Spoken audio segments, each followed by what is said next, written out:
You know that feeling, right? After a really stressful day, your shoulders are all bunched up around your ears? Or maybe a happy memory pops into your head and you can't help but smile.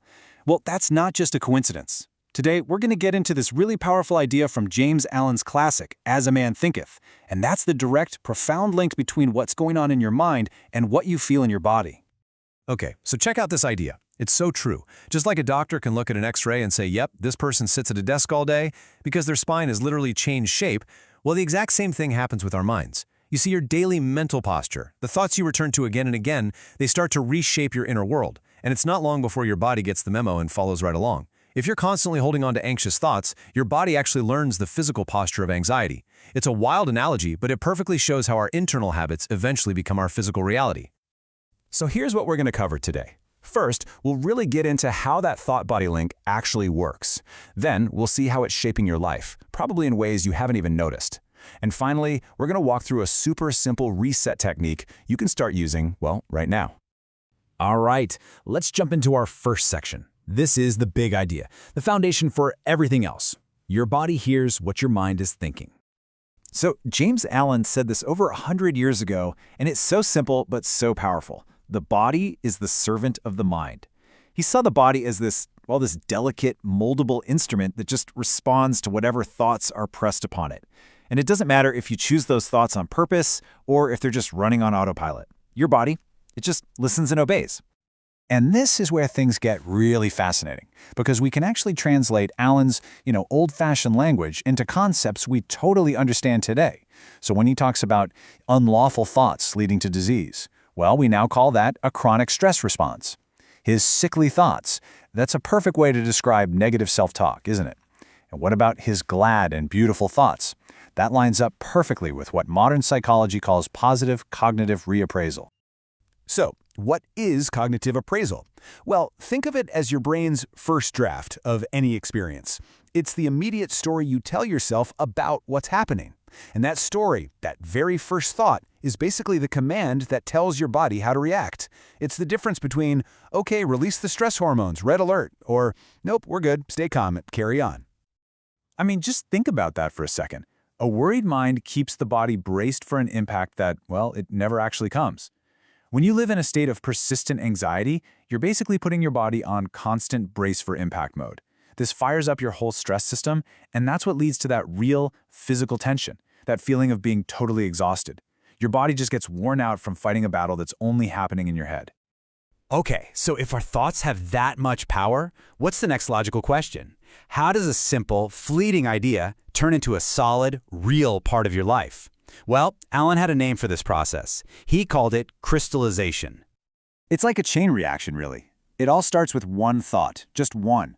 But if you repeat it, that thought starts to create a certain feeling, a sort of tone in your body. That feeling then starts to nudge your choices in a certain direction, and those repeated choices, well, they become habits. And eventually your habits solidify, they crystallize into the actual circumstances of your life. So you see, your life isn't just random. It's the hardened result of your most repeated thoughts. This is exactly why that garden metaphor that Allen uses is just so perfect. Seriously, think about it. If you're not out there actively planting useful seeds, positive, constructive thoughts, what's going to happen? Weeds are going to grow. Useless weed seeds are going to find their way in and just take over. Tending the garden of your mind is not a passive thing. It takes real, active, conscious effort. And you know what? This lines up perfectly with a really powerful modern idea: identity-based habits. You might know this from James Clear's work. The idea is, instead of focusing on a goal like, I want to run a marathon, you focus on an identity, like, I am a runner. See the difference? When your thoughts line up with that new identity, your habits, like, putting on your shoes and going for a run, they just become a natural expression of who you are. It stops being a chore you have to force yourself to do. Okay, so let's bring this down from the clouds and make it super concrete. How does all this internal stuff actually show up in our everyday lives?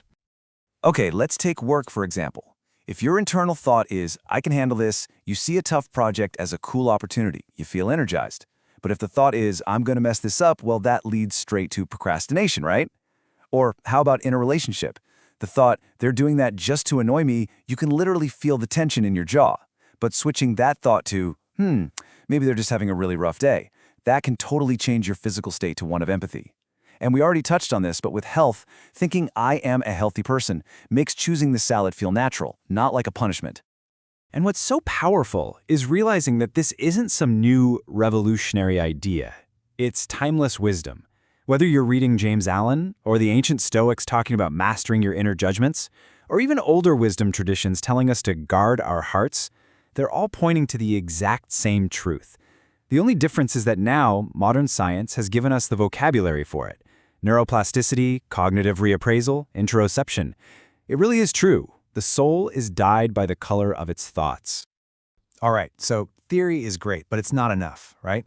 Let's switch gears and get into a really practical, simple practice that you can use to apply all this stuff, like right now. So the first step is just learning to listen. There's a scientific term for this, interoception, but all it really means is the skill of noticing what's going on inside your own body. Because when you can start to hear those quiet little whispers of tension or stress, you can step in and do something about it before they turn into a full-blown roar. Okay, so wherever you are right now, just try this with me. It's super simple. First, just find your posture. Sit or stand up just a little bit taller. Create some space in your body. Good. Now take one slow breath in through your nose and a long, slow exhale out through your mouth. And as you do that, for the last step, just consciously let your shoulders drop. Let them fall away from your ears. That's it. That simple little action does so much more than just help you relax. What you're actually doing is sending a physical signal directly to your nervous system that says, hey, we're safe. You're literally breaking that brace for impact cycle we were talking about. It's a small thing, but it's a powerful act of self-control. And self-control, well, that's strength. All right, so let's bring it all home and recap what we've talked about. The big idea here is that you really are the architect of your own well-being. So here are the 3 big takeaways. Number 1, your thoughts are not just floating around up there. They directly, physically influence your body.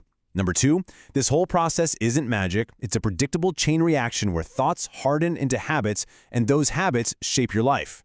And number 3, and this is the most important one, you are not just along for the ride. You can consciously step in with small, daily resets to change course.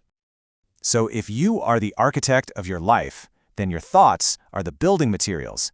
And that means your very next thought, well, that's the first stone. That's the one you're laying right now for the future you want to build. We're going to keep this journey going in our next explainer, where we'll look at the link between thought and purpose. You can find that one and the whole series right in the playlist on our channel. Thanks so much for joining me for this breakdown.